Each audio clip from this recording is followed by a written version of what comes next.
Reptichip sets the standard for reptile substrates. Made from the highest quality coconut available anywhere in the world, Reptichip allows enthusiasts and keepers to provide their reptiles with the necessary humidity and thermoregulation required for your animals to thrive. You can support the podcast by heading to reptichip.com/snakeboy or visit the link in the description below. This episode is brought to you in part by Exoterra. If you're as passionate about reptiles and amphibians as I am, you know that quality matters. I use Exoterra products on all my reptile and amphibian enclosures, which is why I'm excited to be partnering with them. From naturalistic decor to innovative lighting and enclosures of all sizes, Exoterra has everything you need for your cold-blooded companions. Exoterra, make your reptiles feel at home.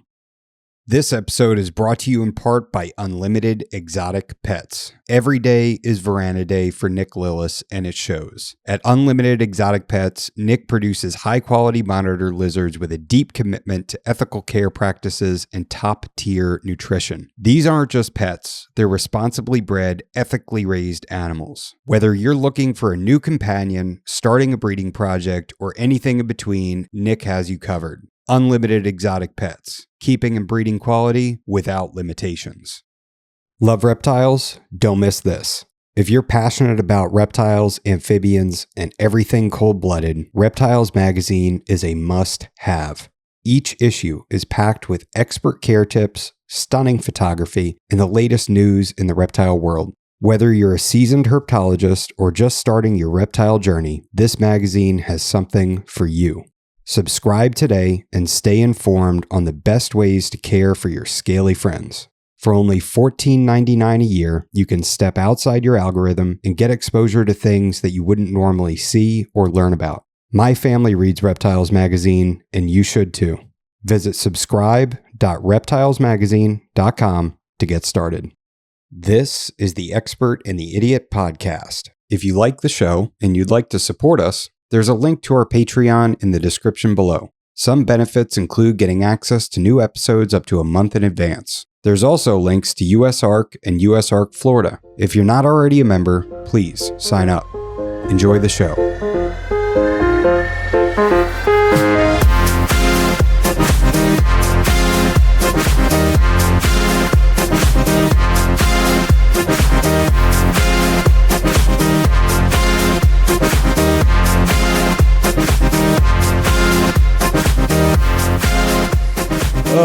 All right, you ready to get into it? Sure. All right, welcome to episode 88 of The Expert and the Idiot. Today I'm talking to Lucas Lee from Centralian Exotics. Again, I think the last time we recorded was July, so it's been July of last year. Yeah. Over a year for sure. Yeah, and man, has a lot happened in the last year.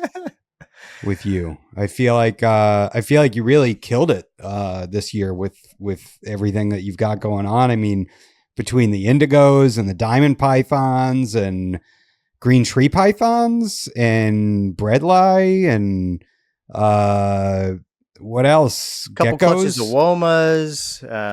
Always with the womas, right? Yeah. Centralian knobtail geckos. Yeah, it's been fun. Yeah, it's been a wild year. Oh, and jungles. Yeah, the price jungles. Oh shit! Yeah, let's So let's talk about that, because that was a pretty funny story. I think I've told it on the podcast, but you thought you had two girls, right? I thought I had two boys, dude. It's like the worst mess up of my snake keeping so far. But it worked out. It worked out really well. It totally worked out, but it didn't work out because of me. It worked out because the two people I was going to send quote unquote boys to, like one of them ghosted me. And then, I like had the true boy here long enough to notice that the other one I thought was a boy started like swelling like a freaking balloon. Yeah. Then I still had the chance to throw them in, and then they locked up for like 48 hours straight. I was like, okay. Wow. That was almost really dumb. Dude, how awesome is that? Oh, it's awesome that it turned out the way it did. It's not awesome that the female that is now proven, like, probed, pretty freaking deep. Like, it just goes to show you that it's, there's no perfect rule. Every animal is different, and she's definitely a girl, but she also definitely probed pretty deep, and I didn't, puncture anything or push too hard or anything like that. She just has a deeper than average pocket up there. Wow. Was I the one that ghosted you? I know I just kept saying No. like I was like, I want it, but I don't have space. And I remember looking at my wall and being like, I'm going to have to get rid of something. Yeah, no, not at all. You were very communicative. I was going to send the actual mail on loan over to Stephen Katz. Okay. Because he has a lone female. And then, I didn't hear from him on shipping week. And then Perfect. Yeah. So he's first on my list to get babies because of that. So. Wow. Yeah, that couldn't have worked out better. I mean, everybody I know, was and he's like, well, bummer for me, but glad there's more of these in the world. So good job. yeah. Yeah. And they're so pretty too. What a beautiful jungle.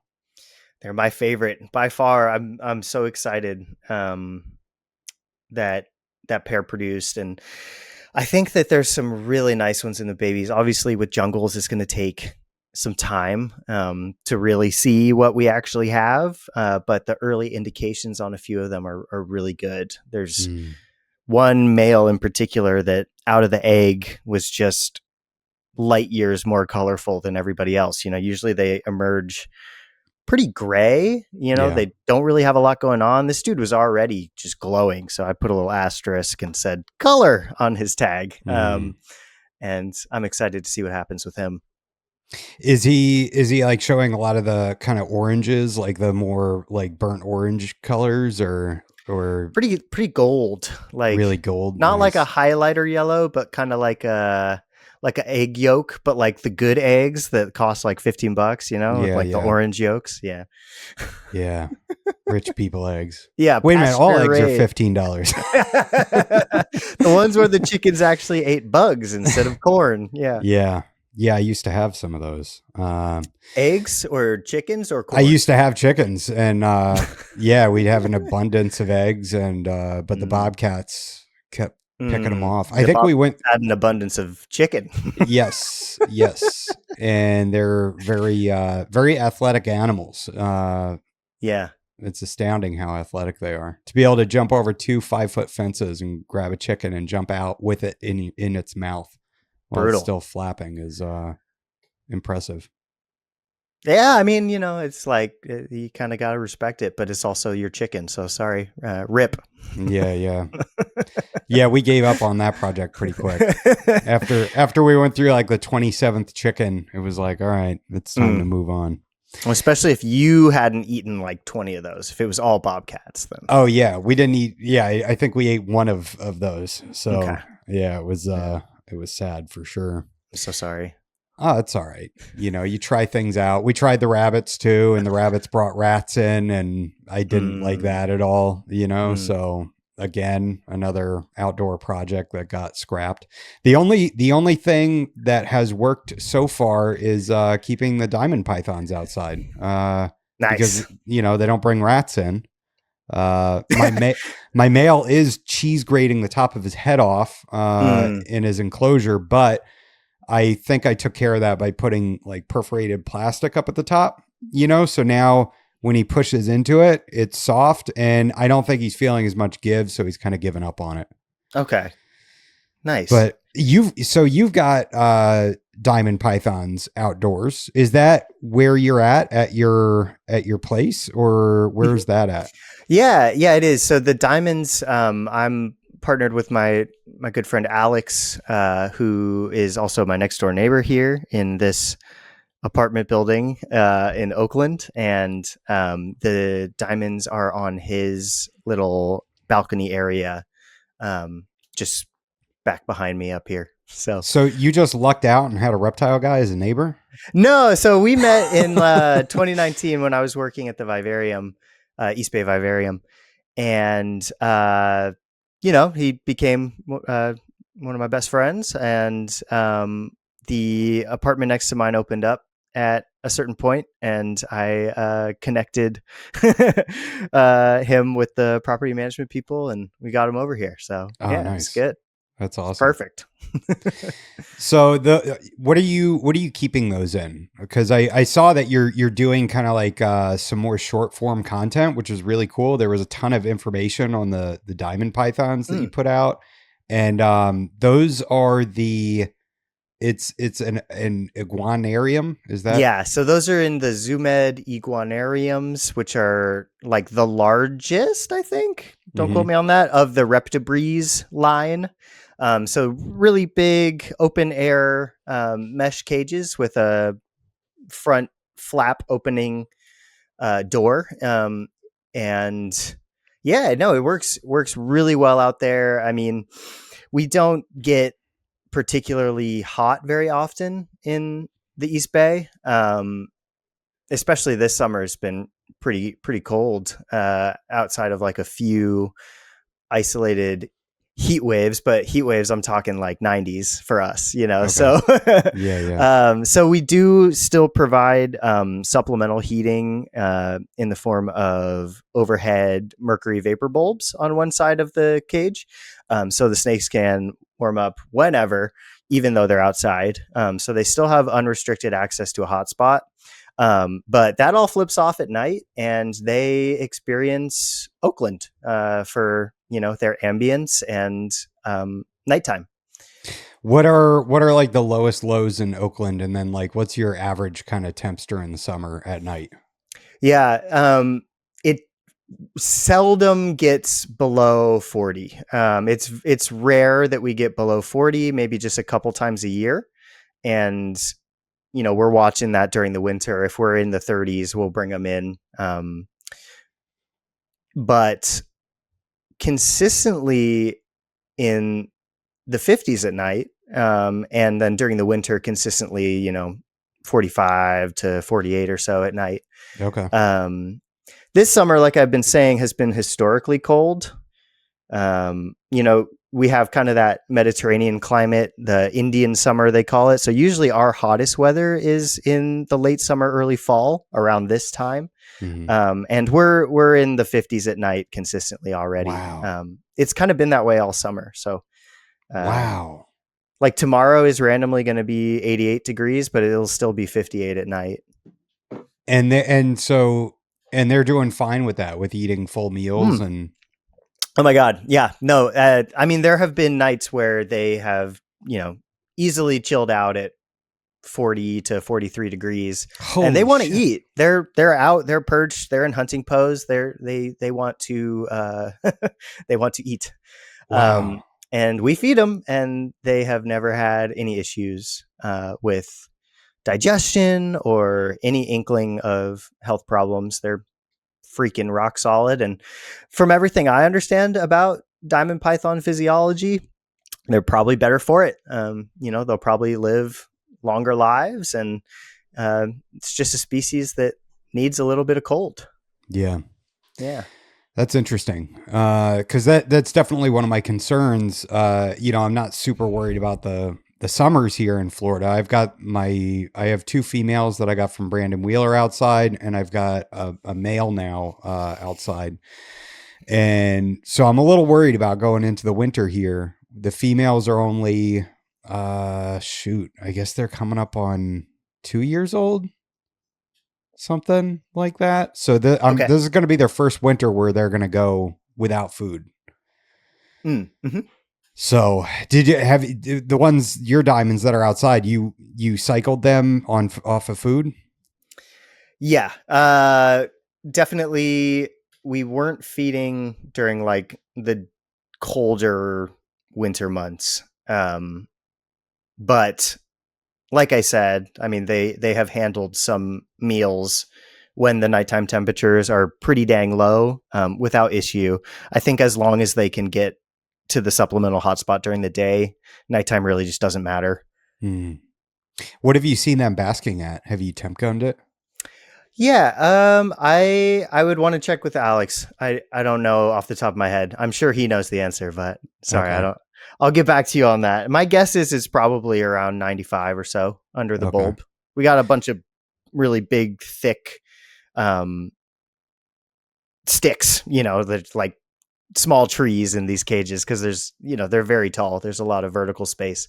Sure. And so we try to have a pretty decent basking platform, within 7-8 inches of the bulb. Okay. Yeah. Yeah, I know I've temp gunned like some of the upper branches in my diamond cages, and it's like 102 Totally. on some of the branches, but Yeah. They're by that super time, efficient baskers. yeah, and but by that time they're already hiding. They'll cruise all night long, then they'll coil up in a branch and get sun until maybe 10, 11 in the morning. At least right now, with the temperatures the way they are, and then they go and they hide in a cork log or something, get down low and out of the sun. So yeah, they're such cool pythons. I want more. Yeah.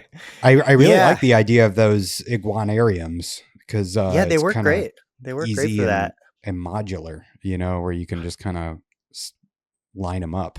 100%. Yeah, they're on wheels.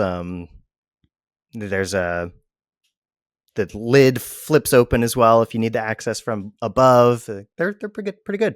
Good product. What is the gap? Like, what's the spacing between the bars? Like how old do you think a snake would need to be able to go in one of those without coming right out? It definitely more like size based, obviously. Sure. But I think, a 2 or 3 year old snake, based on like an average growth feeding regimen would probably be okay. But totally, I mean, you would definitely want to just make sure that the face doesn't fit. Yeah, for sure. Because that would be bad. Very bad. I don't know the exact measurement. I could also get back to you on that. Have you thought about keeping Brettles outside? Definitely. I think it would be just as good. But just only so much space, only so many cages. And so we've been doing the diamonds, but I do put my Brettles outside in bins every night of the winter for cooling. I just have to bring them back in because my apartment gets direct sun all day. So anything that I leave on my little balcony space during the day would cook. They would fry. So, but I use it during the night. They are outside during the night. Oh, okay. Yeah. Right for on. At least 2-3 months out of the winter. What about the, what do you attribute all your success to this season? Like, what do you think, it's wild how diverse everything is that you kind of hit this year. Like you hit all sorts of different things. Yeah. Thank you. It's been really, really fun. I feel like this is kind of the season that I feel like I've been building towards for so many years. And I think more than anything, it's just that my projects are finally coming of age. For like the diamonds with Alex and the indigos with Alex as well. This was the first year that the animals were of adequate age and size. Just longer term projects, situations where we did get fresh babies and raised them up and took the long route coming to fruition, which is so rewarding, especially for something like a diamond where you're waiting, 3-4 years before you even think about pairing. Same with the indigos for that matter. And then with the jungle thing, I guess I can thank Stephen Katz for not taking the boy. And then also my really fortunate situation where I work remote for my 9 to 5. And so I'm looking at you, my computer is in my little standing desk area, which is in the closet of my snake room. So I'm always here. which is an immeasurable,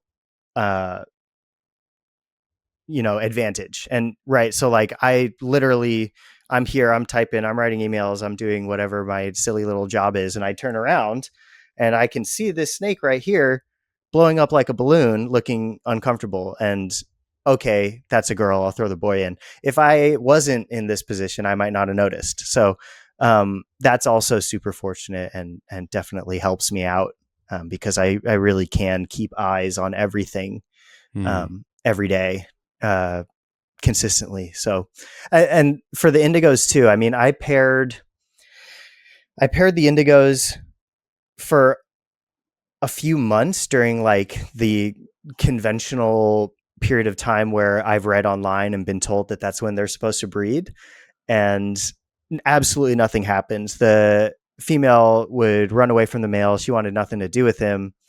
He wanted everything to do with her, which was good. That told me that he was ready to go.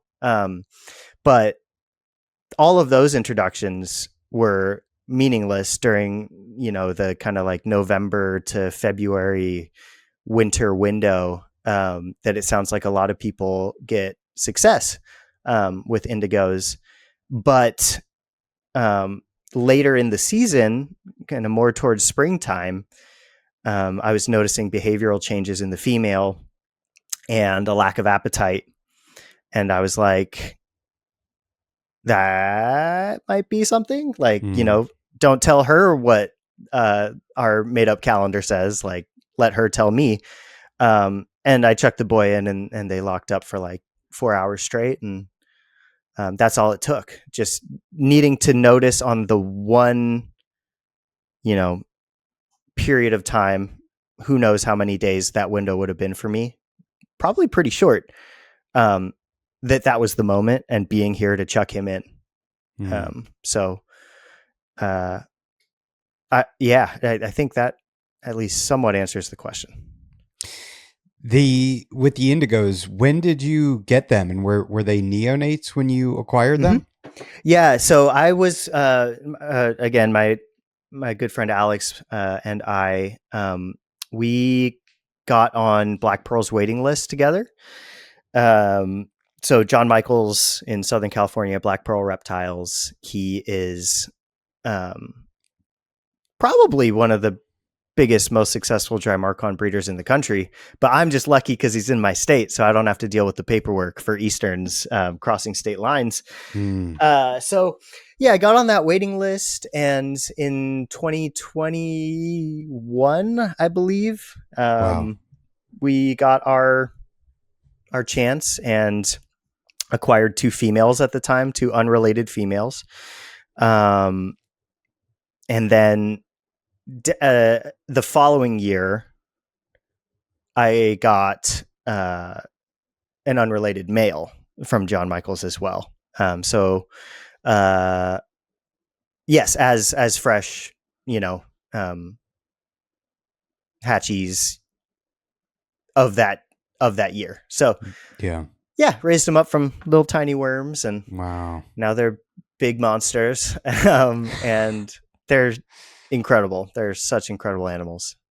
How is their temperament as adults? They're exquisite. I mean, what's really amazing about Easterns is it's not overstated their reputation for being intelligent. Like, it's so evident when you work with them that they operate on another level cognitively, and their temperament. Every single indigo snake I've ever worked with, both at home, working at the East Bay Vivarium where there was a group, they 100% know the difference between food and all else. Once they realize that they're not being fed, they're, in my experience, puppy dog at that point. I've never had any issues handling any dry marcon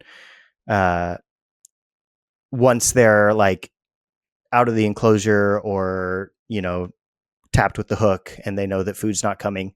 They just don't have a mean bone in their body. They're extremely handleable in every case that in my experience. I can't speak for the Crebo, but with indigos, Yeah. Yeah. And what is kind of their history in the hobby? Do you know like where, because Mm. I know that they're super duper protected here in Florida. So where are all these Yeah. ones that are in the hobby coming from? That's a great question. I truly have no idea.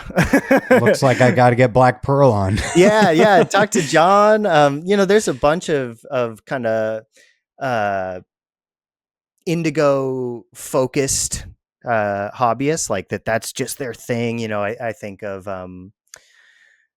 Tim Brophy, guy that goes by Jack Drymarcon on social media. I wonder what he's into. Right, exactly. And I'm sure that some of them could answer that question better than I. But you're totally right. I mean, Easterns are federally protected. They're kind of as regulated as wildlife can be. So it's a great question. I have no idea. Yeah. But what I do know is that it's probably a closed population at this point outside of sneaky business, which I don't think happens very often. Yeah. And I know that for a period of time, people were able to test for genetic relatedness in their indigo groups. But I believe the lab that was doing that for a while closed down.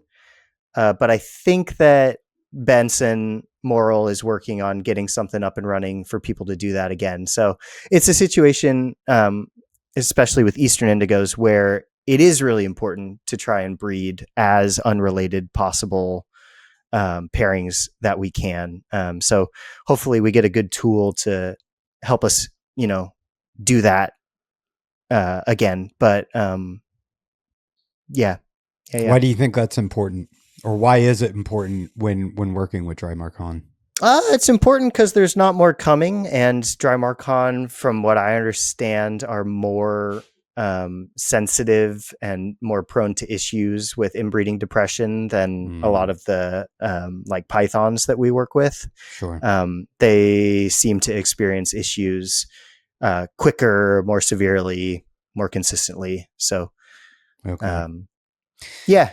It's an interesting thing that I'm definitely not an expert in, but the way that inbreeding depression affects taxa is not,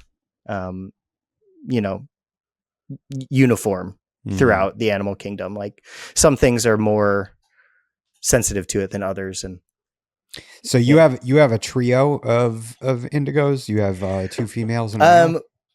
We did. I recently sold the second female. I kept the proven female, just for space reasons. They're large, active, garbage disposals that poop like a fire hose. So I love them to death, but a pair is plenty for me right now. Yeah. So what size enclosure did you keep them in? The girl's in a 6x2x2. And the boy is in a 5x2x2 at the moment. And then the other one was in a 2 4x2x2s with a pass-through hole drilled in it. So effectively an 8x2x2. Okay. And yeah, I mean, they will use every inch. I would feel great about giving both of them more space if I can. But yeah, very big, active colubrids for sure. Yeah, I want to get one so bad because they just look so cool. I mean, their face structure is just so awesome looking, and they're forest cobras without the death. Yeah, exactly. Like they kind of have that face of like a king cobra, like that kind of, and you can see the intelligence on their face, just like a king cobra. Yeah. But man, I hear about their appetite and their activity level and their ability to poop. And I'm like, I'm out. Everything you said is correct until I'm out. So how often are you feeding yours? Like is it like every 5 to 7 days that they have to eat? I don't do any schedule with anything. I feed my collection off vibes. But raising up, I probably averaged a couple times a week, to some periods of time were probably more like once a week or so. And then with the boy, now that he's a large man, I'm slowing that down because I don't want him to get obese. And we're talking about super generalist feeders that eat a lot of snakes and reptiles and stuff. So being mindful of his body condition, I'm kind of trying to find what a maintenance diet is for him, to keep him where he's at, but not contribute to more chonkiness. And so smaller meals, about once a week or so at this point. Okay. And then for the female, because she did put, lots into her clutch of eggs, she's still eating a lot right now. I'm feeding her a couple times a week to get her ready to hopefully do a repeat performance. Yeah. Nice. Yeah. And so the females are they considerably larger than the males? It's the opposite, if I'm not mistaken. Oh, really? Yeah, males are larger as far as I'm aware. Oh, wow. Okay. Yeah. Is that like more normal with colubrids? I wouldn't say so. I mean, it's the case that males are larger for a lot of python species as well. We just don't do that in captivity. And now you eat small rats for the rest of your life. Yeah. Well, I'm just, I'm thinking of kind of, there's the selective pressure for species that engage in male combat. The bigger snake wins in those instances in most cases because it's ritualistic wrestling. And so there is pressure for larger males to pass on their genes. So like a lot of species that do that, the boys tend to be bigger than the girls. So it's not just colubrids, but in captivity, we definitely choose a lot of the time for females to be bigger than boys. And I don't think that's a bad thing, but it's not nature based either. Yeah, it is interesting. I remember Nick telling me that if you want the largest jungle carpet python, get a female, and if you also want the largest jungle carpet python, get a male. Like it's right. If you want the largest jungle carpet python, get whatever and feed the shit out of it, but don't be surprised when it's dead. Yeah, exactly. What is a good? Well, I know you said you go off of vibes, and I'm sorry. No, it's fine because I find myself doing the same thing, But if you had to say, like, how often are you feeding like your Priceline jungles on just like maintenance, and like just tell me the vibes. Like, what are the vibes that you're looking for? Oh, what are the vibes? The vibes. What are they looking like? Are they looking chonky? Are they looking too chonky? Are they looking good? Did the female just lay a clutch of eggs? Yes. Then the vibes is give her a bunch of food. Yeah. And if, say, for like my inland python, I fed her up a bunch to try and breed this last season, and she didn't go. So she still has all that body mass that I was giving her to make a clutch, but she did not make a clutch. So vibe is, we're not going to do that again. You're going to work on what you have, you have plenty of fat reserves. And so, vibe for her is not feeding a ton, and we'll see if she uses all that nutrition that I gave her to make a clutch this year. But yeah, so it's based on reproductive history and reproductive plans. So if, I've got a rough scale python here that I'm looking forward to pairing this upcoming season for the first time. Oh, snap. That I think from a vibes perspective could use a little bit more weight. So I'm feeding her a bunch right now as my, fall push for the cycle feeding side of things, before that spigot shuts off. And then for other things, older males, yeah, totally maintenance, like you said. How are they looking? A lot of these snakes, if we're talking about like an adult male woma or adult male Brettles python or something like that, they only need like 6 to 8 meals a year to stay the size they're at in a lot of cases. So holy shit. Yeah, especially for species that you're cooling during the winter. Yeah. Everything slows down a bit. So wow. Yeah. And so you're how old did you say your Priceline jungles were when you bred them? Were they were 2019s. Okay. So but with them, yeah, they have plenty of age. I needed to put size on them when I acquired them. So they were produced by Doug. I think it was 2019 was kind of his last season producing a good amount of animals before he got sick. And so they were on the small side when I got them because he had been in poor health and, they weren't getting a ton of attention.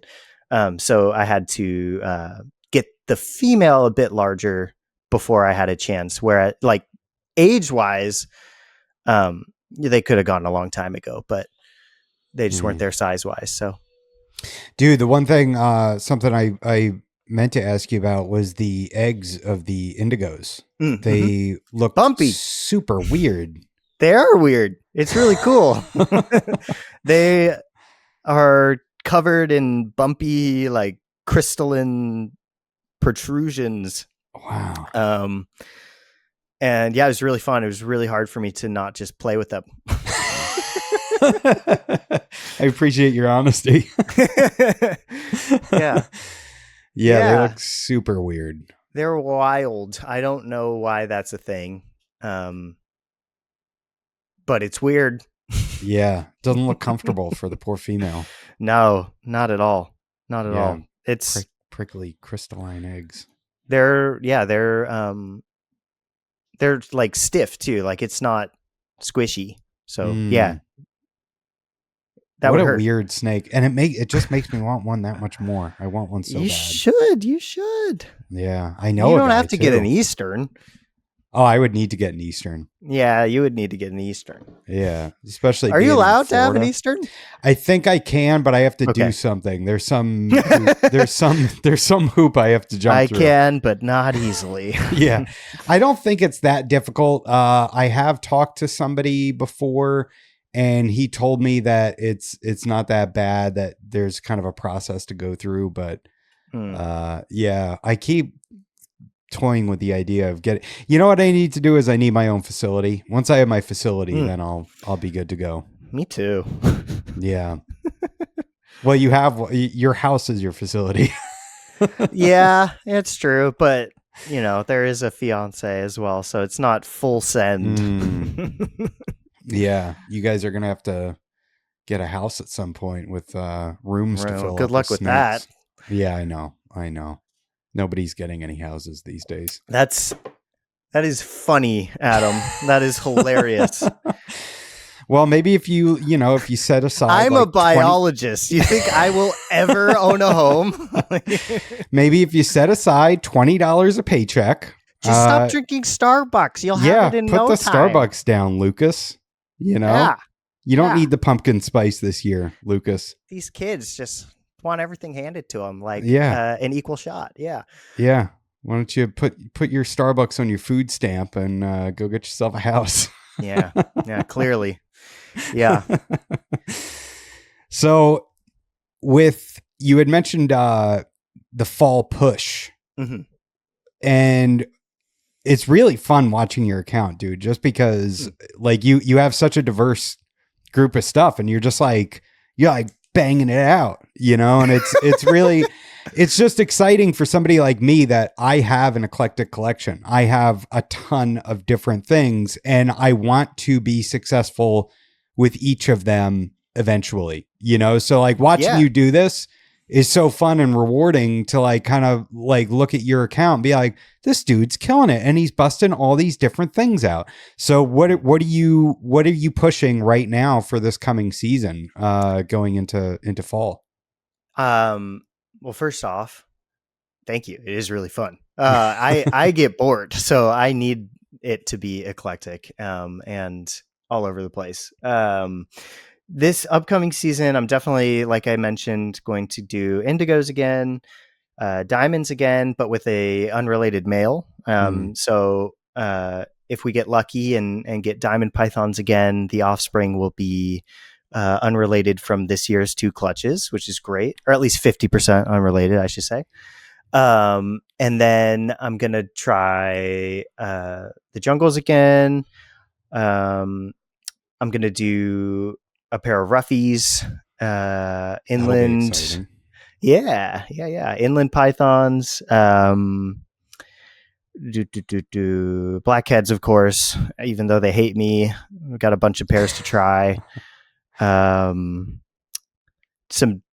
different Woma stuff. I'm raising up some dwarf boas, but I'm a few years away on that. What kind of boas do you have? Now, you had last time we talked, you had Argentines, but you got. I just had the one. I had the one lone female. Oh, yeah, okay. Yeah. Okay. So I did move her on. They're really cool though. So I got the smaller version. I got the Tarahumaras. Oh, dude, I want those too so bad. Yeah, they're phenomenal. They're epic. I should say all the dwarf boa stuff is a project with my friend Alan down in Florida. So Tarahumara, Crawl K, or I guess it's Crawl Key, but it's spelled like K, and I can't convince myself to say Key. And Costa Rican Liberia boas. So I know Steven Richardson and Brian Vilmeno both have Tarahumara babies out there right now, and they are so tempting. They're dope. They're probably the best pet boa in my opinion. They're gorgeous. So? They're smaller. The 2 that I'm working with are really chill. How old are yours right now? A couple of years. Years. How big are they? They're pretty small. We're slow growing them. I think the female's a 2022 and the male's a 2023. I want to say. Okay. Yeah. And when you say slow grow, what does that mean? Are you still going off of vibes, or do you have a schedule there? I'm going off of vibes. They've been with Alan for the majority of their lives. They just got here pretty recently. So I'd have to ask him what he was doing. He's much more not vibes oriented. So I'm sure he had a very detailed plan. But I need to go hang out with Alan. Yeah, no, he's wonderful. Yeah, and he's a Patreon too. I gotta hit him up. Shout out Alan. Yeah. Next time you're here, you came and visited him earlier this year, right? Yeah, in February. Yeah. Next time you come, let me know and I'll drive over there. That'd be fun. Sounds good. Yeah. No, I would love to get back to Florida, both to see friends, but also because you guys have just freaking puddles with fish in them everywhere. You can go fishing everywhere. Are you big into fishing? Yeah, that's my other favorite thing to do. Oh, nice. What were you hitting while you were here? Just literally the ponds next to the hotel. I was catching lots of bass in random roadside ponds. Nice. Yeah, and then fun. on getaway day, because all the peacock bass are further south, and we were getting back down that way for the airport. I caught my my first peacock out of a little campsite pond canal situation. Yeah. And that was so cool. It was so cool. You don't have to go to the Amazon. It's great. Yeah. I mean, you don't have to go to Burma to see Burmese pythons either. Florida is a petting zoo. It is. Yeah. I mean, we've got agamas kind of encroaching on our space here big time. Those are showing up. The red-headed ones, those Mm-hmm. Peter's rock Peter's rock. agamas, those were really cool. There was a lot of those around when I was visiting. I couldn't catch them though; they're fast as fuck. Yeah. What I use to catch them is a fishing trap from Temu. Nice. And they like open up like an umbrella, and you just fill it with crickets, and they, all go in there, and then you can just walk over and, yep, you can get curly tails that way, agamas, small iguanas. Smart. Yeah. I was working harder, not smarter. I was barehanded. Yeah, it's Florida is an interesting place for sure. Unfortunately, you don't see too many of the indigos here. Mm-hmm. I know. I guess because they're so endangered. Guess because when you build a bunch of stuff on top of the holes, they got nowhere to go. Yeah. Yep. Oops. Yep. Yeah. It's a bummer. It is a bummer. We like to build on the holes here in Florida. That's what we do. Stop building on the holes. I know. So do they nest inside like the gopher holes or something like that? My understanding is that they're very reliant on gopher tortoise burrows. No shit. Yeah, I think it's like I think it's pretty necessary for their survival. I'm not an expert, but my understanding is pretty 1-to-1. Wow. So that must be why the gopher tortoises are considered a keystone species. Yeah, exactly. And I'm sure indigos aren't the only one. I mean, this is the case in so many different places around the world. Womas, I mean, if you want to think of Aspidites as Australian indigos, you're not far off. And if the burrow systems are destroyed, such as in southwestern Australia, where there used to be Woma pythons, and then agriculture and consistent tilling made no more holes. Wow. Now they are no more Womas. And so it makes sense when you think about it, because you destroyed their house. Yeah. I remember looking up, I can't remember if it's in the More Complete Carpet Python or if I read it online that like 95% of jungle carpet python like forest has been deforested. It's gone. Yeah. I mean, I'm sure that's true. Don't tell Nick. I didn't actually read the book. I just have it. But luckily he won't listen to this. I just looked at the pictures and made sure he signed it for when they're going for $200 on eBay. Now I don't feel bad that I just looked at the pictures too. Well, I don't need to read it. I talked to him on the phone. He told me everything that's in there like 3 times. It's like an audiobook talking to Nick. He's like, don't tell this to anybody, even though he told it to me 4 times already. Just kidding. I love Nick and he knows it. But everybody loves Nick. I was going to say that is probably true. But one thing that's great about carpet pythons is that they are one of the rare cases where they actually do great with human encroachment, because where the people go, we make a mess and we're gross. And so the rats come, and carpet pythons have plenty of places to eat, and you see them on roofs and in attics and just all over neighborhoods, and they're doing just fine. But that's not the case with other things like indigos. Yeah. Not in your attic. Yeah.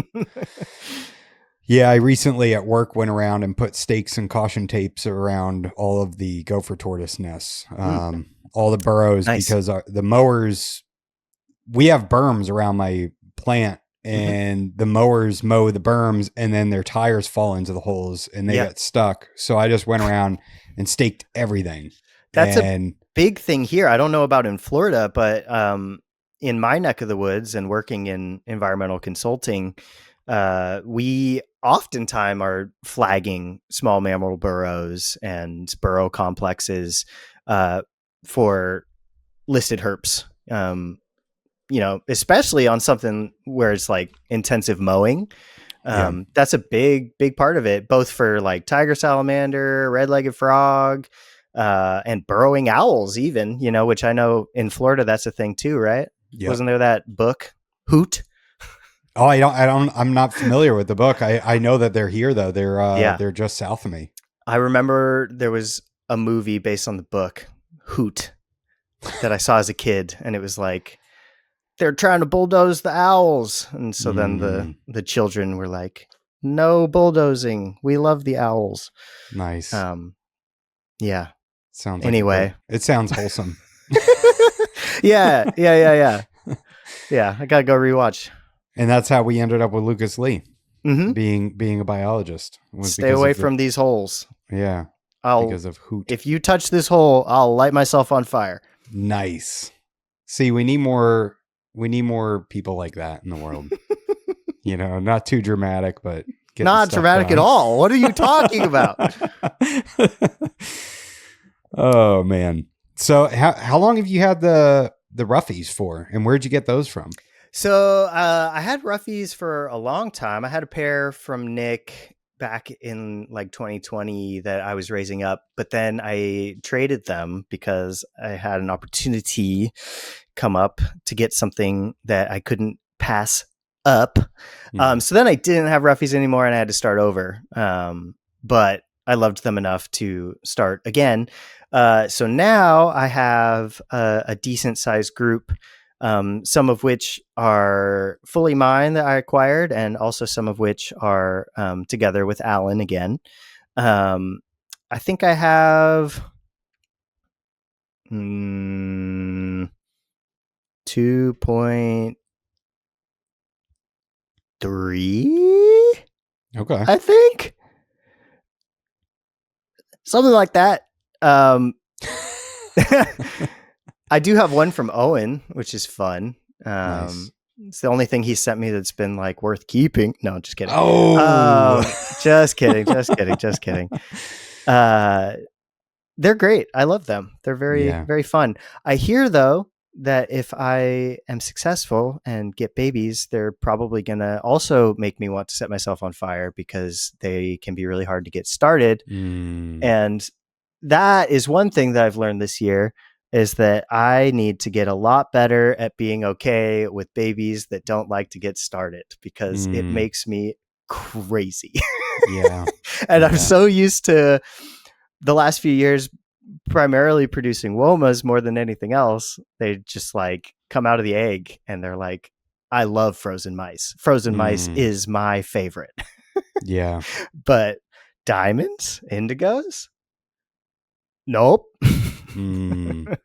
Really, the indigos? Oh fuck, they suck, dude. I tried. So I'm talking to a lot of people, right? So I'm trying to do all the tricks, do everything right. They came out of the egg. I offered everybody food after they shed. One of them ate a mouse, and I was like, sweet. I got one that'll be easy. One of them ate a headless button quail, and nobody else ate. And I continued to do that, and the two that ate never ate again, and all the other ones continued to never eat. I tried everything from, with plenty of days in between. I wasn't overstressing the babies. I tried tilapia, trout, button quail, rodent, frog leg, wow, Mexican garter snakes that are in my freezer that I produced. Let's see, what else did I try? I tried other stuff. I tried a bunch of stuff. Yeah. Lizard scent, gecko scent.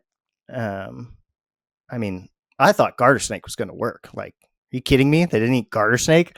Yeah. Did you produce those specifically for feeders? I did. I know some people aren't going to be happy with that. I produced, in over a couple of years span, I produced like probably 70 to 80 baby Mexican garter snakes. And a few of them I decided would help me with indigos someday. The rest were treated wonderfully and given so much love. Yeah. It's but kind of hey, weird how we have the tendency to do that, right? Where it's totally okay to kill quail, chicks, rodents, a variety of rodents, lagomorphs, everything. But then when you do it with a snake for feeding purposes. Yeah, no, totally. I mean, all you vegans out there that listen to this podcast, you can tar and feather me, but everybody else, shut the fuck up. So I tried all that, and none of them ate any of it. And you'd think that indigo snakes would be really, really easy because they have such an insane appetite. But they're like blackheads again, where that only happens once they're going. But before that point, they will gladly sit there and starve themselves to death. So I'm feeding all of them with a hand tease feeding method that a few of the more established indigo breeders told me about, where you literally, I just posted a video of doing it the other day. Take the indigo snake in one hand, take a little button quail or a small pinky or something like that in the other hand, and you hold the snake maybe about a half an inch behind the head, and you literally just bump it in the head. you just tap it in the face until it gets mad enough to bite. And then for whatever reason, in a lot of cases, once they bite, they're like, oh, word. And then they swallow. So it's a willing eat. It's not an assist feed. It's not a force feed. The snake is biting, chewing, and swallowing on its own. But getting it to the point of actually starting that process is manual. Has that worked well? Yeah. So 5 out of the 6 have eaten at least once that way. And 4 out of those 5 have eaten like 7 times that way. There's 2 that are giving me a hard time. One of those 2 ate once. And then all the other ones are consistent. No question. If I do the hand tease feed, they will eat. But none of those yet have converted to the food machines that eat anything. So I'm waiting for that switch to flip, and it will. But until that point, I'm hand rearing them like a freaking kitten with a bottle, and it's really cute. That sounds so crazy. Like I'd never think that like holding a snake behind its head and bopping it in the face with a feeder would work. I know, but I really enjoy it. And it doesn't always work. The first few times that I tried, they would bite and start to chew, maybe get it like halfway down, and then they would kind of freeze. And it looked like they were like, wait a second. Like, you can't get me. Fool me once, shame on me. And then they would like open their mouth and fling it out. But eventually just give them a couple days, try again, give them a couple days, try again. They started taking it all the way down. So I don't know. It's weird, but that's all that I know what to do. Wow. At this point. And from what I understand, once a certain number of meals go down, they just have a switch that flips, and then they get to a point where you open that bin, and even if they've never eaten willingly, they're just like, game on, and then they'll take it right off tongue. So we'll see. I have a year-old jungle that was eating and then not eating, and then I moved it into a big enclosure, just like, hey, might as well try something, and moved her in there, and she started eating in there, and I'm like, oh, cool, she's eating, and then stopped eating, and then would do the bite, wrap, drop. I hate that shit endlessly, dude. And like she'd deform the mice, like collapse their rib cages, and they'd be all purple and banged up. Bite, wrap, drop, until I gave up, and I was like, hey, you know what? Maybe you'll cruise tonight and eat it. Bite, wrap, drop. Kill for sport, dude. She didn't eat for 2 months from July until September, and you know what she's eating now is button quail. which she didn't used to like, but now she's eating them. And I've gotten her to eat 2 weeks in a row with that. So I'm going to feed her every single week. I'm going to give her a button quail to try to, make up for lost time. Yeah. Yeah. Totally. She's like as thick as a Sharpie and she's a year old. Mm-hmm. Yeah. Thank goodness for button quail. But yeah, snakes are weird.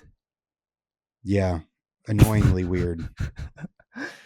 I have a bunch of diamonds. They're all right next to me here. And they have been destroying me. I have, thankfully at this point, more than half are feeding, but I mean, my goodness, like this little asshole's never eaten. Born on July 11th. This guy here didn't eat for 2 months and then just decided to be down. So I don't know. I'm kind of going like I was approaching them with the mindset that there's something that'll work. I just have to find it for the first month or two. And I was banging my head against the wall. And now I'm kind of more along the mindset with them that it doesn't need to be anything fancy, secret, or creative. It just is time. Just wait them out, patience. And slowly but surely, it seems like they're coming around. Now, is it true that once you get them to take their first meal, then it's game on? Like you need them to consistently eat from that point on? Yeah, I think that's true. Yeah. Yeah. But like up to that point, they can last quite a while. Right. Exactly. That's what I've heard. That metabolism doesn't really flip on until they start eating. Yeah. Do you have I don't know. I mean, like, sorry, go ahead. Oh, I just wanted to know if you had any weird like tips or strategies for getting them started that you've heard. Like, have you like does Nick tell you anything, or is he like, hey, you got to figure this out on your own, buddy? Oh no, he tells me a lot. In this particular case, none of his suggestions were successful for these. The only thing that has really been working is just waiting and then going in at night in the dark after, a week of not messing with them and, kind of stealth opening the tub and putting a really hot button quail or a really hot fuzzy in front of them and seeing what their vibe is. They kind of, for the first eats, like I kind of have to, I've had to coax them into it in a very specific way where if I do too much with the prey item, they definitely get turned off and bolt. If you don't do enough, they will come and smell it and then be like, yep, didn't like that last week. Still don't like that now.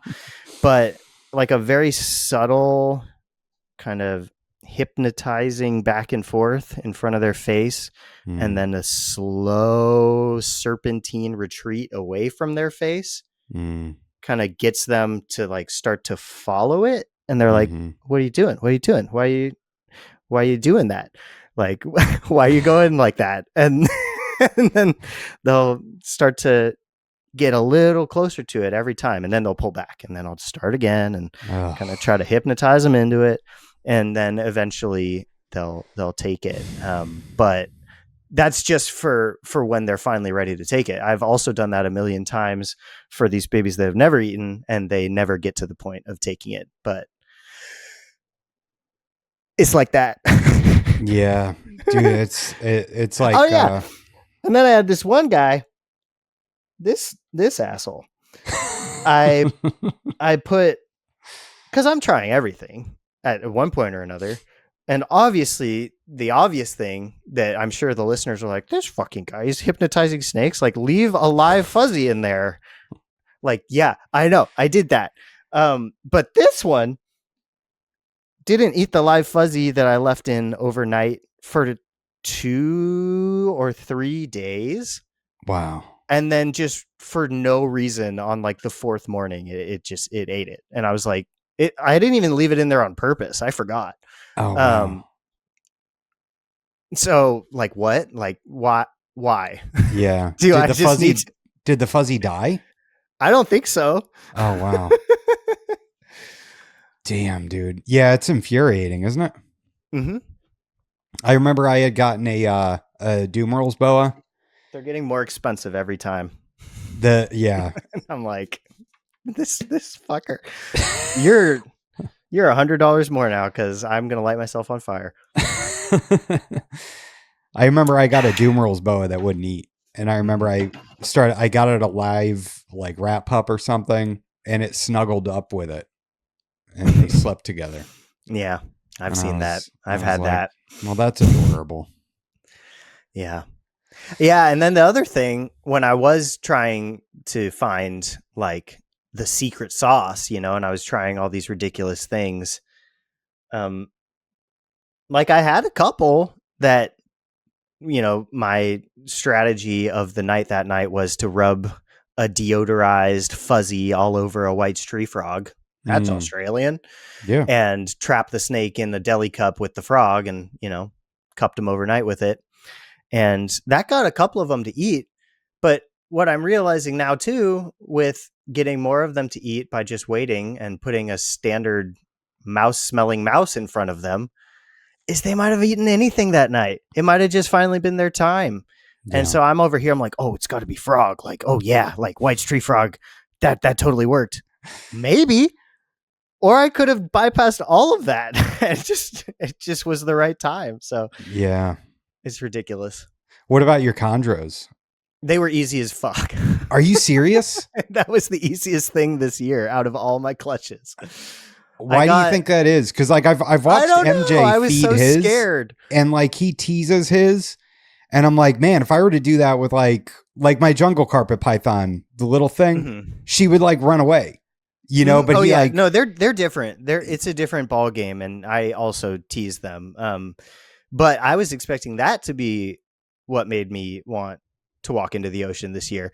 But they all shed, and then they, I had a bunch of little pinkies, and I was working, and I was like, who knows? You never know. So I started trying, like right after they shed at maybe 11 a.m., broad daylight, and 12 out of 14 ate. Wow. It just, no tricks, no nothing, just kind of poking them to wake them up, poking their tail, pissing them off. And yeah, that's awesome. It was tight. And then the other ones, well, that's a project with Jack Thompson. Geckota Culture is his reptile name. So we split the clutch 7 and 7, and so he took one of the ones that had never eaten, and I kept one of the ones that had never eaten. And to get that one to eat, I just kept assist feeding it. And they're really easy to assist feed because their teeth are so freaking long. If you put something in their mouth and like pull backwards, they're like, either they swallow it or like that's their only choice. They're so tiny though. Like, how do you not break them assist feeding them? Yeah, you do want to be careful for sure. That was with a pinky. Yeah, a little red hot micro pink. But then after a couple of those, then it just started eating. What about prolapses? Any prolapses? Or I had one. And I think it was my fault. It was my best feeder. I was getting really confident with it because it was feeding super, super well, getting really big. So I fed it a button quail instead of a mouse, and then it prolapsed after that. But I shoved it all back in with a lubed up probe and took the perch away and left it alone for a month, and it has eaten twice now since then and not re-prolapsed. So I think we're probably good, but knock on wood. Yeah. So womas are easy to get started, but what about black-headed pythons? I've heard that they're Black-headed pythons are the worst thing on the planet. mm, They I, they will gladly never eat, and you will watch them starve to death. mm, Sometimes you'll get really lucky, and you can just like offer a drop-fed frozen thawed, and they'll just eat. But that is the rare exception. In my experience, and I know in a lot of other people's experience as well, you just go straight to assist feeding them because there's no point in waiting. And just keep doing that until that switch flips just yeah. randomly one day. How many assist feeds does that take? I'm doing it. I didn't produce any this year. When I produced my Westerns in 2022, I think it took a couple months. But I got 4 little babies here that I acquired out of the egg, no meals in. So wow. I'm getting them established here. And I have 1 out of the 4 eating on his own now, and it took only maybe 3 or 4 assists. So that's speedy. That's on the speedy end of things. I won't be surprised at all if it takes 6 to 10 for the other ones. Especially for like the really big, chunky, robust Eastern babies. They have so much like yolk to work through, and they can take a really long time and be fine for a really long time. Have you ever seen a snake spit up a hairball? No. Because it just happened to me the other day with my female Timor. And dude, it was like a straight up, it was hair through and through, almost no odor to it, and a curled up tail. Oh, weird. Yep, totally ran. And like the last thing she ate was a medium rat, and this tail looked like it was like shrunk down to be 1/4 the size that it should have been. So it was like this weird little coiled up pigtail and just a pile of hair. And it didn't smell like a regurg. Like it didn't smell nasty. That's really interesting. Yeah. Immediately I was like, Warren, have you seen this? Ryan, Ryan was just like, don't worry about it. He's like, I haven't seen them do it, but mine did it, so. Right. And, I was talking to Lisa about it too. And, cause she said her white lips do that. And I think she said one of her chondros threw up a hairball with chicken feet, like little chick feet, which is so random. Yeah, that's really weird. It totally could have happened and I just didn't notice, but I haven't noticed on my end yet a hairball. Freaking hairballs, man. Yeah. That's neat. Yeah, it was very weird. And I broke it open and everything. And dude, it was straight white hair, the whole thing. Super weird. Have you done, well, I know you've done a lot of domestic herping recently. Cause I follow you. But when aren't you going to, Australia at some point? Yeah. That's coming up, middle of October. So nice. It'll be here before I know it. Yeah, really excited. Gonna do Sydney, Brisbane, and Cairns. Wow. Do you have any target species that you're going to be looking for while you're there? I mean, in Sydney, obviously, diamond python would be the dream. And I would love to see a carpet in Brisbane. I'd love to see anything and everything, to be fair. And then up further north, scrub python, Antaresia. I don't think I'm going to get into the right places to look for chondros, but I don't know. It's a trip with the family, so I'm not 100% untethered to chase snakes, but we'll see what time I can get and I'll do what I can do. Yeah. I mean, that's I mean, I went to Georgia with my family and staying with a friend, and we did a lot of hiking.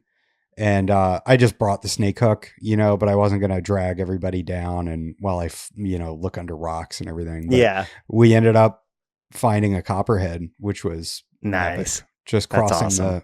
the hiking path. So yeah, that was nice. What have you been doing domestically for herping? Because I've seen you out and about. It looks like you've been really successful too, like finding a lot of diversity. Yeah, a couple good trips. I went out with Roy, Arthur Blodgett, and Dr. Loafman, and Clint, Bartley, Kayla Martin, and their friend Kerwin. We went out earlier in the summer, and Roy has some really amazing spots kind of further north up the coast. Mm-hmm. And we flipped a bunch of tin and found a ton of species. It was awesome because Zach and Clint, the colubrid and colubroid radio guys, had not done a ton of California herping, so they got a bunch of lifer species, which was really exciting. Western yellow-bellied racers, of course, gopher snakes, rubber boas, which was the most exciting thing for me, because I had not found rubber boas until Roy took me to his magical spots. Bunch of different kinds of garter snakes. That was a really fun day. And then yesterday, no, 2 nights ago, I did some road cruising with Jack Thompson, and we saw a bunch of really small young of the year stuff out and about, like definitely this year's hatchies, Nice. gopher snakes, and a really cute little Norpac rattlesnake. A couple other DORs, but yeah, just gophers and Norpacs. Nice. Do you see a lot of rosy boas when you go out? No, so rosy boas are only at the very southernmost part of California, down in like the San Diego area. Okay. We don't have any rosies up this way, but I did look for them a couple years ago when I was in San Diego. I found a really beautiful Southern Pacific rattlesnake, but I didn't find any rosies. But I would love to someday. They're crazy. They're really cool. Yeah, they are. Some of them are really insane looking. Mm-hmm. Damn, that sounds like a good trip. Like you had a lot of people. That first trip you were talking about. That was a blast. Totally. Yeah, that's wild. Yeah, and then after lunch, we went to a spot, this one coastal lagoon, right on the coast. You can see ocean, but it's a fresh to brackish water coastal lagoon system. And for whatever reason, in this one area, there's just an incredibly beautiful population of California red-sided garter snakes. They're just so much prettier than the average red-sided garter, which is pretty widespread. You can find them up and down the state. But this one location, that locality is vibrant and gorgeous. And Zach stumbled onto one on the path and got to see. I mean, they're up there with like SF garters for how vibrant they are. So that was really fun too during that trip to see one of those. Wow. Do you still keep garters? No. Just in your freezer? Yeah, there's some in there. No, they're great, but I don't at the moment. Yeah, they seem like they'd be fun to do in like a big, like done up, bioactive setup or something. Yeah, my Lake Chapalas were in a really big live planted tank, and it's super fun because they're social and they hang out with each other. They congregate as group, and then you just see babies randomly. Yeah. Yeah, that's pretty cool. The where would you have to go in Australia to see green tree pythons? Like, I'm assuming it would be like a really wet kind of environment there. Yeah, up north. I think it's the. Let me look at my map so I don't sound like an idiot. Iron Range, is that what it is? Okay. So I'm going up as far as the Daintree Rainforest up near Okay. Port Douglas. And so I think I could find a lot of really cool stuff there, but I do think without too much research that I would need to be further north to see chondros. That region, the green trees, like when the sea level was lower, Nick Mutton, yada yada. New Guinea and Australia were connected up there, so that population of green trees is not super widespread to the south. It's pretty specific to that northern tip that used to be connected to New Guinea. Okay. Yeah.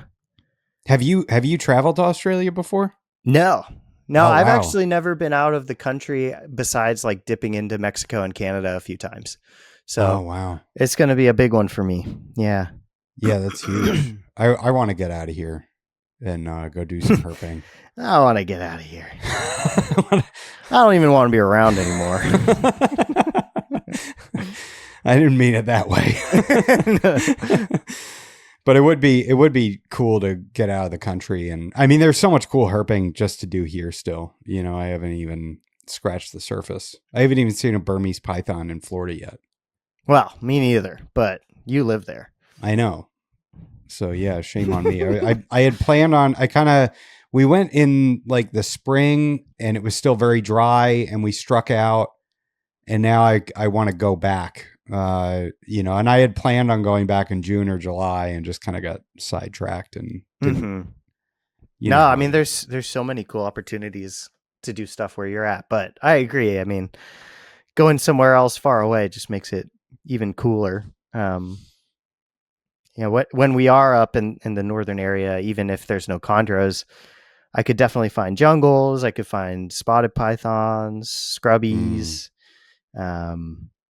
So that would be a treat. Water pythons. Do you keep Antaresia? Yeah. At the moment, I have Stimson's. I have the Wheat Belts and Broome locality. I used to have Easterns. And then I had a female pygmy python that I sent on loan to Dr. Julander. Nice. I don't keep spotted or children eye, but I've worked with them at the vivarium. Yeah. Are you still working at the vivarium? I'm not working there these days. My best friend Alex that I've been talking about is part owner and manager over there. So I still go over and help out from time to time, and I'm still kind of connected through Alex, but I'm not a regular employee on the payroll or anything like that. But yeah, an affiliate, if you will. Yeah, that seems like it'd be a lot of fun. Yeah, no, it's such a great group over there. And a very special place to me. That's where I grew up going and marveling at reptiles. And it is an institution, and it's gone through many different phases and ownership regimes. And I think right now is headed to a golden age. I'm really excited about what's happening over there. Nice. Do you think that the reptile hobby itself is in a really good place right now? I think some corners, yes. I think other corners, no. I think we spread a very wide spectrum. And on one end, I think we're approaching like some really glorious and optimal things. And on Get the more other granular end, with that. Like what's really good right now, in your opinion? I'd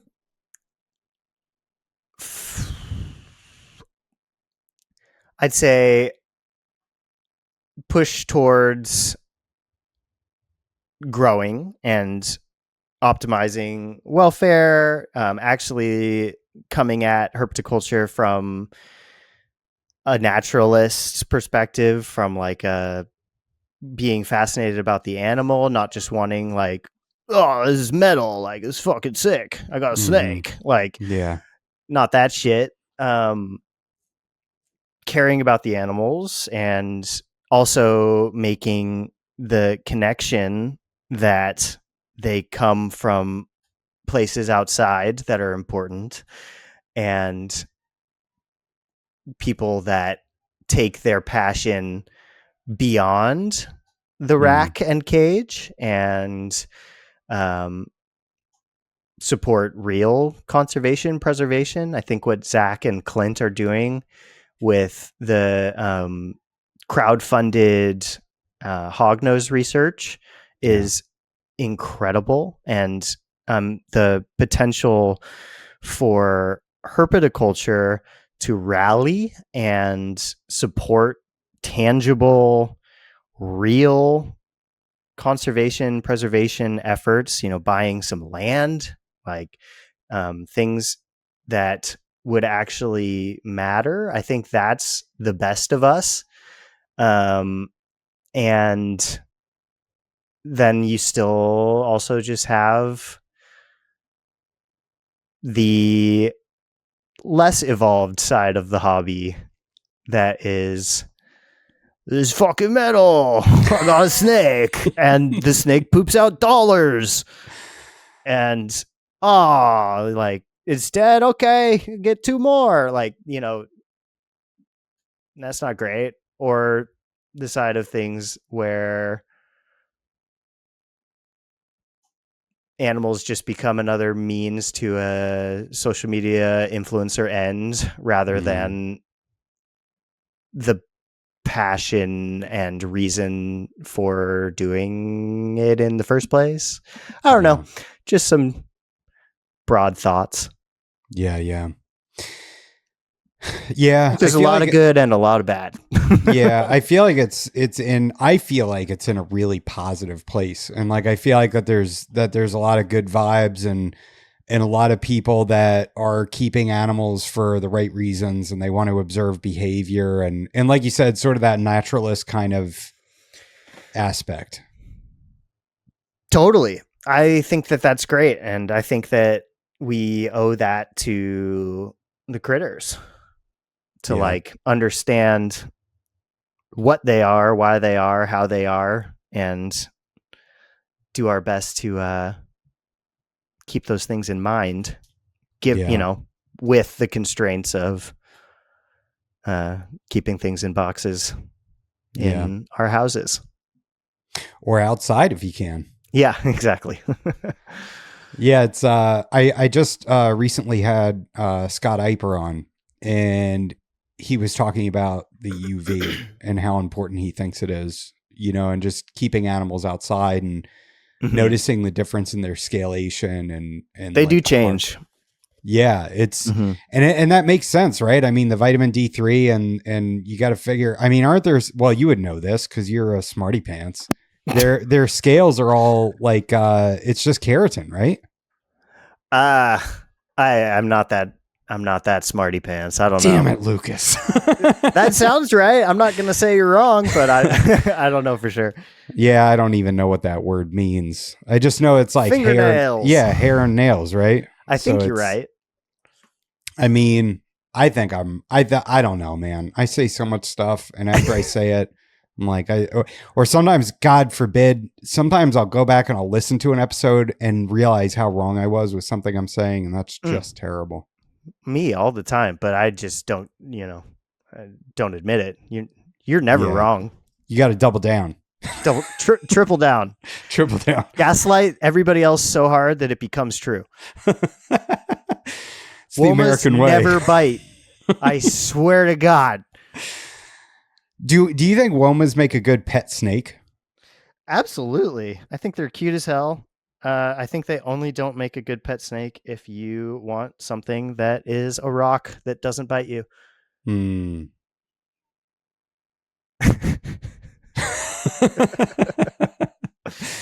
Dude, it's so wild. The Woma's rubbing like a cat on stuff. Yeah. Yeah, That's they can nuts. be pretty feline. I don't know Yeah, why. I had no idea. I remember when Shira was in the Discord and she posted her snake doing that she got. I was like, oh my God, this thing's got some kind of illness and it's gonna die. Oh God, They and I'm got like, some kind of something, but it's not an illness. they're touched. Yeah, exactly. Yeah. I know. I remember when I was doing research for grad school stuff, I remember reading somewhere, I don't remember where at this point, I couldn't find the citation, but somebody was writing about how they do that side surfing thing on hot sands and just kind of like rub their flanks on really hot sands and kind of just do weird shit. And he was kind of theorizing like maybe they're burning off external parasites or something like that. But yeah, it's a funny one. They look really funny when they do it. Yeah, they look very, very cat-like. Mm-hmm. And they do have heat pits, right? They're just Yeah. covered by scales. Yeah, the organs are there, and nobody's really done, to my knowledge, the work to like publish on this. There's a citation from an oral presentation at a symposium where the guy's talking about it, but that's all we have right now. But anybody with eyes can see the one exposed pit right on the tip of the rostrum. So on the top jaw, it overhangs. Like their overbite is a heat pit angled downwards. Oh, wow. But on the rest of the face, besides that one exposed pit, my understanding is that the organs are still there. They're just not external. Okay. But yeah, it makes sense, when they kind of angle their head up like that. And, if it was a boa, you'd be like, oh shit, it's stargazing. Like, kill it with fire. They do that. I think that part of that might be because that one exposed heat pit, like now they're kind of just pointing it forward. I don't know. But yeah, they're fascinating in that. There was an older paper in the 90s by Kluge that theorized that they're really basal and old, ancient lineage, less evolved, because they don't have the external heat pits and because they're dirt snakes that dig and go underground. But it seems like the opposite is probably true. It seems like they're probably more evolved in that direction, from a common ancestor that had external heat pits, and they evolved away from that to what does today. that word mean in this context, basal? So, like, if you're thinking about a phylogenetic tree, some sort of a diagram that shows species and their ancient lineages and where things split off, where things are related over time, more basal would be like this form emerged and established itself longer ago in the tree. Okay. But that's versus like, oh, this actually evolved to become this like pretty recently compared to ball python that has been the same for X million years, right?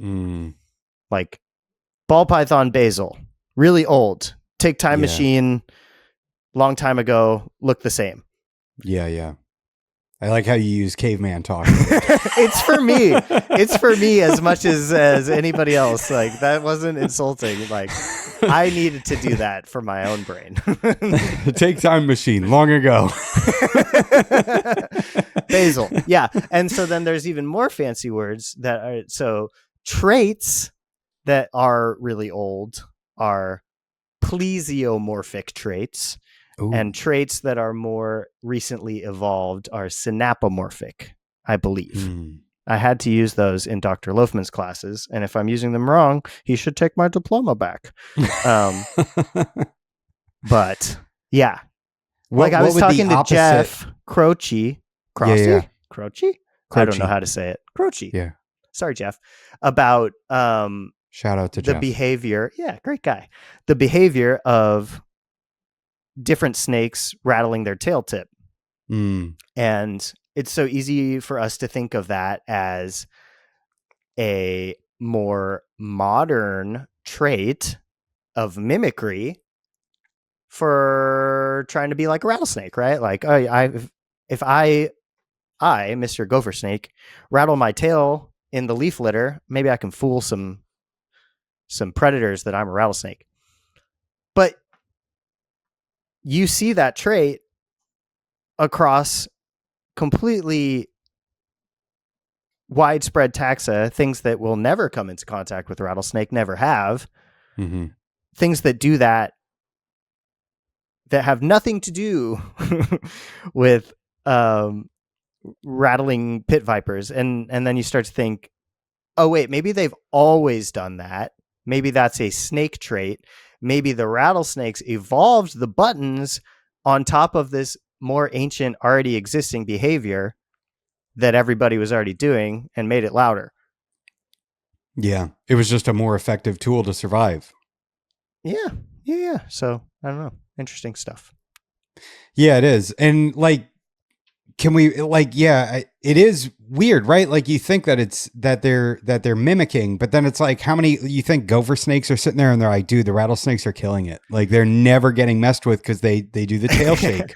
I'm going to do that too. Right. Well, it doesn't, obviously, I know you know this. It doesn't take any conscious thought of the critter in question. It is all a game of who lived and who died.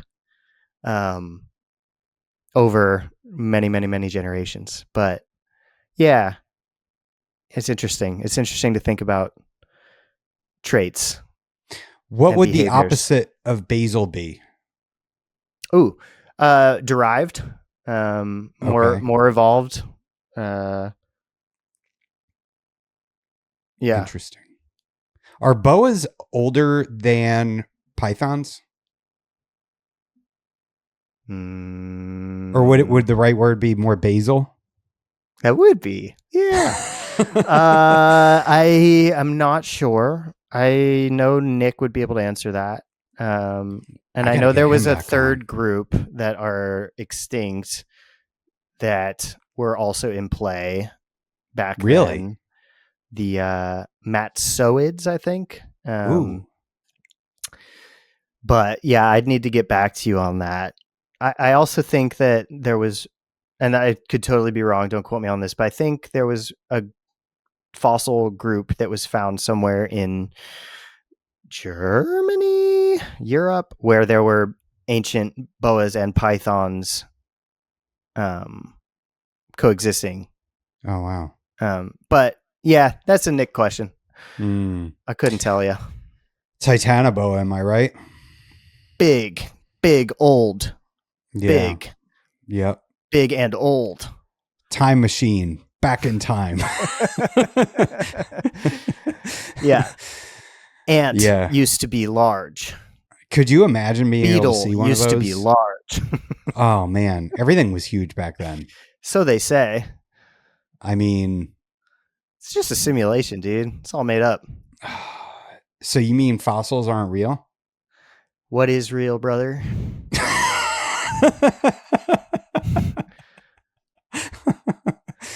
Such a the good computer question. code is in the black holes. We're getting basil, bro. We're getting basil. Full caprese salad over here. Oh man. Yeah, it is. I feel like boas are easier than pythons because they're more lazy, you know? And that makes me like my boas more. And I think that's what's kept me from getting colubrids. Because I'm like, I know colubrids are a step up. I know. Yeah, colubrids are more recent. They're more evolved. They're a newer kid on the block. Yeah. And colubrids and elapids and vipers and stuff. Yeah. Which is Do pretty you cool. have any venomous? No. That was interesting. I do not. I do not. Been heavily tempted, but I do not. And that would be illegal. Oh, okay. Yeah. But you can keep native species in California, right? If you have the fishing hunting permit or something like that. Isn't that how California works? It's a little more complicated than that. There's a group of species that you can totally take with fishing license. There's others that you can't, regardless of whatever fishing license you have. Yeah. And I'm pretty sure even for native venomous, I don't think you can do that without a specific permit, but I might be wrong. Do you still have a Gurnia? I don't. I moved on the Gidgies. Too much work, right? That wasn't why. They were cool. Lizards are too much work. They are more work. Yeah. Yeah. I just have the geckos and the blue tongues now. Oh, how do you like the blue tongues? I love them. They're puppies. They're really cute. Yeah. Yep, Oh, they're up there? One of them's in here. Nice. But yeah, they're so fun. They're really cute. I love them. Yeah, they seem like they would be like a fun family pet reptile. I think absolutely 100%. Are you breeding them? I don't know what I have. Yeah, I'd be happy to breed them if it's a pair, but you can't freaking tell. So I'll put them together and see if they want to kill each other or if they want to make babies or both. Now, do you have like a specific locality? I have northerns, but not like a locality, but northern blue tongues. Yeah. Is there any controversy with them and like their purity? Probably, but I'm not plugged in enough to catch those strays. So you're just enjoying them? Yeah. 100%. I mean, if you go deep enough and far enough, somebody's going to accuse somebody of something in every single case. So Yep, for sure. Especially with diamond pythons. Diamonds, blackheads, everything. Yeah, dude. I kind of, at first I was super obsessed with that. And then I kind of just gave up and I'm like, you know what? Pretty snake. It's a diamond python, whatever. I can't sweat it. Yeah. I mean, in some cases you can be pretty sure, but it all comes down to believing what some dude told some dude. Yep, exactly. And I'm okay with that because there's no other option. Exactly. I thought about getting a false water cobra too. I loved those. I would still have them if I had my female developed some kind of like a stomach tumor or something, and she couldn't keep any food down as a result of it. But I loved them. I would have kept them if the project didn't have the health derailment. That sucks. Now, how would you compare those to the indigos, like from an intelligence standpoint? Do you think that they're on the same level or indigos are more smart? I think it's very close. Yeah. I just off vibes, I would say it's pretty neck and neck. Yeah. Yeah. The falsies are maybe a little bit more high. What's the word? Like a little bit more twitchy, a little bit more high octane. Yeah. But they're both very smart. Okay. So the indigos are more chill. You think indigos would be a better pet? I mean, yeah, like just from a not being rear fang venomous standpoint, in my opinion, they're automatically a better pet. But false water cobras, I think, are often very handleable and nice, but not always. Yeah. Mm-hmm. Well, luckily for everybody out there, you have indigos that are going to be for sale soon, right? Yes, I don't have a ton of them. Yeah. But hopefully I'll have more after this season again. But yeah, I'm not going to be holding back. So definitely will be finding homes. Yeah. The what about your geckos, the knobtailed geckos? Are they do you keep those in tubs or do you keep them in enclosures? I've done it both ways. They're really tough and adaptable. They did both tubs and enclosures equally well, but they're in tubs at the moment. The female laid 4 clutches this year in the tub, and she will be her and the male. I overwintered them outside in an enclosure, so Oh, wow. we'll do that again as well, because they come from Central Australia, like the Brettles, and need a decent cooling. They look so cool. They're crazy. I think you said that, like, what'd you say? Like, welcome to the world, little demon creature or something They're like that. so, yeah, they look like little spiky rock demons. Yeah, little gargoyles or something. Yeah. And do they eat just an all insect diet? Yes. Okay. Yeah, I mean, I think some people will give the adults like mice and stuff like that, but I've been crickets only. Do you keep White's tree frogs? No, I borrowed some from the library for scenting purposes. Yeah, you said that before, and I was like, oh, I didn't know if you had those. We have one. We got Ron St. Pierre hooked my son up with one, and they're tight. They're really cool. Yeah, they're cool little frogs. I enjoyed feeding them while they were here. Yeah, they're a lot of fun. Very yeah, handsy. They kind of look like they're kind of smart, but I don't think there's much going on up there. Yeah, I don't think so either. But it is, we're just guessing. We might be really disrespectful. Yeah. Like maybe the ones that don't emote and look really stupid are just so deep in thought all the time. Yeah. That we can't tell. Yeah, that's like somebody was just telling me the other day that there's like this pod of orcas, and the one orca like killed a salmon and then put it on its head like a hat. And then the other orcas all started doing it. And so they had like salmon hats. They have trends. They have fashion. Yeah. Like, I don't understand that. We're not the only animals that have brains that do funny things. Yeah. As much as we like to think of ourselves as different. Well, the horrible part is that we have those in captivity. Yeah, that's pretty bad. Yeah.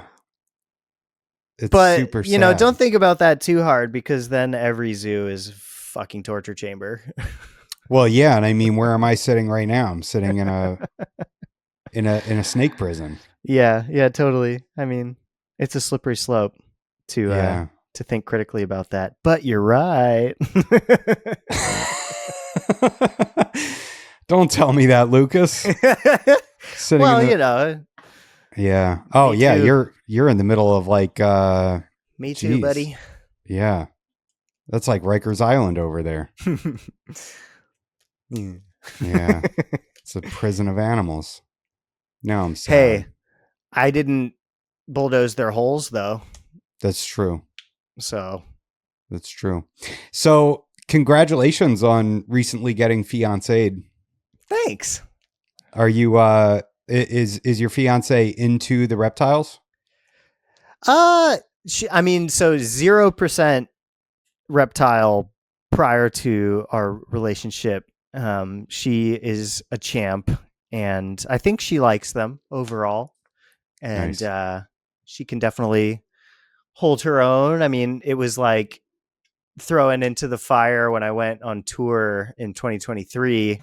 Earlier in our relationship, she took care of the whole collection and had freshly hatched babies to feed. And oh my God. She held it down for a month, trial by fire. So yeah. I think the blue tongues and the indigos are her favorite. And yeah, Yeah, she's in it. How often do you go on tour? These days, not at all. But I did a good bit before COVID, and then a few last fun hurrahs when things opened up after COVID. At the moment, it's all kind of on pause. But you never know. We'll see. Is it difficult managing a collection when you're going away for a month at a time? Yeah, that was really hard. It was really hard. The only like long tour that I did since COVID was the 2023 run, and it was tricky. I was definitely asking a lot of, my loved ones, both Amy and Alex, because he was taking care of things as well. And it was a summer tour, so Brettles pythons laid eggs while I was gone. Blackhead laid eggs while I was gone, and the eggs dried up in the cage because I didn't know she was gravid. So my trusty snake sitters didn't have it on their list to check for, Totally. It was tricky, and I lost out because of it on the snake side of things. Why do you think the blackhead didn't maternally incubate? Because they're freaking stupid. No, I think that. Why are you so basal? Well, there's a few things. We take natural selection out of the equation, and all of the dumb idiots that don't incubate their eggs don't pass on their genes in nature. Everybody wins in our houses. So we select for bad moms every time we incubate a clutch that would have died and fed the monitor population. And so there's that. And then there's also, the wild blackhead might lay their eggs underground in a moist burrow that's the right temperature for it to not matter as much. Whereas in my 6-foot cage, they were not going to incubate. Yeah. So, yeah. Somebody should write a book on that. Somebody should. Somebody did. Oh. But he's waiting on finishing touches, and it just takes a long time. Well, that'll be exciting. Yeah, I'm excited. I'll want a copy with signatures and everything. You got it. No, I mean, I also could do more. I'm not saying that. I take back what I said. Everybody's working hard, and it just takes a long time, and everybody has lives. So yeah, I mean, you crack open a book like the more complete carpet python, and you're like, how did this? Like, this looks like a monumental task. Just the amount of pictures does look like it. Oh my God. Bet if I read it. No, I'm just kidding. Come on. You have to have read a chapter here. I definitely did. Yeah. Yeah. You read what's relevant, whatever whatever you need in that moment in time. Right. That's what Scott Eiper said. He was like, I'm not a psychopath. I don't sit down and read a reptile book cover to cover. Yeah. He's like, something comes up in your experience and you need information. That's a good place to go. 100%. I can tell you right now, I know I've read the diamond and the jungle parts and the section on maternal incubation and the more complete carpet python. But yeah, maternal's fun. I haven't done it in a few years. My first clutches ever, I did maternal. Oh, wow. Fun. I should do that again. How did you, which snakes did you do it with? I did it with Brettles. And what did you do? Did you just offer a nesting box and just let them do their thing? Yeah, it was in this cage right here. Back when this was still my bedroom. My bed was over here. There were a lot less cages. And so this one and this one, for our audio listeners, I'm pointing at cages in the background. I had do maternal, and then so it was my first year of grad school and my first time getting clutches. I got 3 clutches of Brettles, And so I was doing like a split clutch kind of deal where I let one go full maternal in an egg box in this top cage. And then for the one that laid underneath that one, I took half the eggs while she was laying and in her trance to not care, and put half the clutch in the incubator, left half the clutch with her to maternally incubate. And then I took the third one entirely and took a bunch of data, yada, yada, yada. It didn't turn into anything, but it was fun. Yeah. And yeah, no, they did great. 100% hatch rate for both moms. The one in the top cage would leave the box a lot, go wrap herself around the bulb guard and get really warm, and then go back to the clutch and ferry heat over. Wow. Whereas the one that laid a couple cages below her stayed on the clutch the entire time and did a lot more shivering. So yeah, it was cool. They both went about it different ways and both had perfect results. Wow. And seeing the little heads pop out really is the coolest thing. There's no doubt. Oh, I bet. Yeah.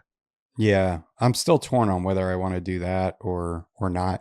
But so wait, you did yours. Now you have all your stuff in your entire room turn off at night, right? No. Most of I it? don't. I have night drops on most stuff. Okay. So for the things that have herp stats, Yeah. I have programs night drops, and then for the things that are on the like cheap ass Amazon thermostats, Yeah. they're on timers and just completely turn off at night. Okay. So I have a mixture of both. What's your night drop? Vibes. What is your vibe set to on the herp stat? It's different on every cage. I need to be more on top of it. No, you don't, because you're successful. So just keep doing what you're doing, I guess. Nature is not calculated. And I Yeah. just feel like sometimes when we're trying to be too on top of that, it's not necessarily of anyone's benefit, as long as everything's within reasonable parameters. Like, let it be weird. But anyway, most of them this time of year probably get to like the low to mid 70s at night. Okay. And then during the winter, when the room falls to the mid 60s, I'll let most of them fall to like the mid 60s. Oh, okay. All right. Yeah. I mean, I'm using like all basking bulbs now, and everything is on Govee smart switches. So they turn off with the sunrise sunset, and I have the That's UV. great. Yeah. The UV turns on an hour after sunrise and then goes off an hour before sunset. And the actual basking, that kind of yellowy orange bulb is set for sunrise and sunset. But after that, like there's no heat, so it's. Yeah, no, that's perfect. I think that's great. If I had like a budget and could completely redo my stuff, I would love to do something more similar to that with like all everything on the same timer, smart timer, uniform heating, just a much simpler system. But the way that I built this was one cage and one thermostat device at a time. Yeah. When I could, bring something home from work, or if I had some cash. So literally every setup is different, which is so annoying, but I just am not in a position to like redo everything uniform yet, but someday that'd be great. Yeah. But for now it's a total cluster. Like if I was trying to explain this to somebody else, it would be a nightmare. Like I have every brand of thermostat plugged in every which way and different timers and Wow. Yeah. Do you think that I get worried that I'm not going to be able to be successful because my house goes down to 72 degrees at night, because we have AC and that's what it's set to. So when they lose their heat at night, the temperature goes down to that eventually. You're worried about that being cold? Yeah. No, they're fine. Well, now Nick has told me, he said, well, now what are you going to do when it's cooling time? And, now it's, Yeah, you need it to be colder than 72. Exactly. Which it will be. It'll be like 68. Is that going to be enough, though? Is that going to trigger the response that I need to get? For some things, but not all things. Oh, God. Oh, God. Oh, God. Oh, God. I need my own facility. Yeah. Nick was right. He's always right. Or a second story little balcony and a bunch of plastic bins. That doesn't work in Florida. We don't have balconies here unless you're in a condo. Freaking Florida. Yeah. Well, I mean, the only thing that I'm going to need to get really cold would be the diamonds, and they're already outside, so they'll be fine. Okay. And maybe the Argentines. I'm assuming that they need, a heck of a drop. I'm assuming. I have no idea. But, you never know. Damn it, you nailed it again. It's like with the stuff that likes to get really cold, you're increasing your chances when you can give that to them. But, yeah, you'll still trip into a clutch every now and then not doing that. It's just less likely. All right, man. Well, you ready to wrap it up? No. Is there something else you would like to add? Not particularly. I love your show. I love you too. Oh, you. Thank you, buddy. I love you too. I am honored to be back, and I have had a blast chatting this morning. As always. Man. Thanks for coming on. You do a great short job. Notice. Such a sweet guy. Thank you. No, I mean it. And you should keep it up. Thanks, man. Hey, yeah, you gotta get with the guys and get carpets and coffee rolling again. Working on it. Hopefully soon. I like carpets. I like coffee. Love you guys. It's oh, you're drinking coffee? It's gone. Oh, okay. Yeah, it's too late in the day for me. It's 2 p.m. here in Florida. What kind of a psycho? I can't drink coffee at 2 p.m. So many do. Dude, I work with guys that will like brew a cup of coffee in the afternoon, and I'm like, are you insane? Yeah, they probably are. Fuck. They're in Florida too, so 2 strikes. Yeah. Don't even get me started. But yeah, no, I really appreciate it, man. And I do have a lot of really fun babies this year. So if anybody wants to check that out or just get in touch, anything at all, www.centralianexotics.com. And I would be happy to chat with you. Yeah. And so I down in the description, I've got your Instagram, your Facebook, your website, your morph market. Oh, frick. I've got everything there. So if anybody wants to hit up Lucas and bug him, I bet your cell phone's in there. So I'm going to put your cell phone down in there. That's fine. And, everybody gets one, but use it wisely. Approach with care. I wouldn't be. You probably gave me a burner number. Me? No, I'm kidding. 510-821-9013. You only you're you only get one shot. Crazy. It's funny when I'll block you if you're weird. Oh yeah, for sure. Yeah. No weirdos. Although we're all weird in unless our own you're the ways. right kind of weird. Yeah. Send Lucas feet pics. No. Nisarg just got excited. All right, brother. I appreciate you. Thank you. Thank you.